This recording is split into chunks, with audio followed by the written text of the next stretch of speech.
కొనుగోలు శక్తి, purchasing power parity basis మీదన ఐఎంఎఫ్ ఇంటర్నేషనల్ మానిటరీ ఫండోళ్ళు వోరోనోయ్ ద్వారా విజువల్ క్యాపిటలిస్ట్ ద్వారా తీసుకొచ్చినటువంటి డేటా ప్రకారం ప్రపంచంలో బిగ్గెస్ట్ ఎకానమీస్ ఏంటి అంటే top 1 China $43.49 trillion.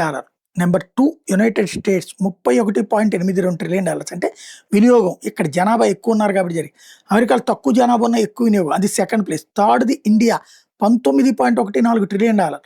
Fourth place Russia 7.34, Japan 6.925, తర్వాత జర్మనీ 6.32. అక్కడి నుంచి Indonesia, Brazil, France, Britain, Turkey, Italy, Mexico, South Korea, Spain, Saudi Arabia, Canada, Egypt, Nigeria, Poland, Taiwan, Australia, Vietnam, Iran, Thailand, Bangladesh, ఇట్లా చూసుకుంటే బంగ్లాదేశ్ 1.9 దగ్గర ఉన్నటువంటి పరిస్థితి అయితే ఉంది.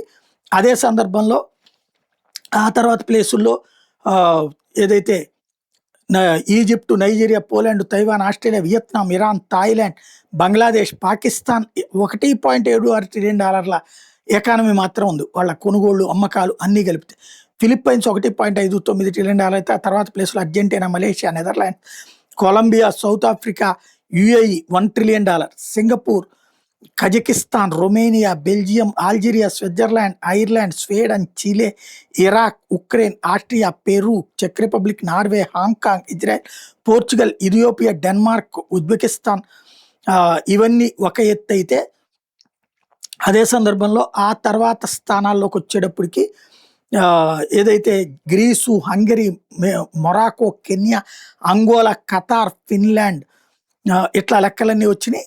ఆ చివరిలోకి వచ్చేటప్పటికి మాత్రమే ఈ దేశాలన్నీ వస్తున్నాయి. టాప్ 3లో అయితే ఇండియా కనబడుతుంది.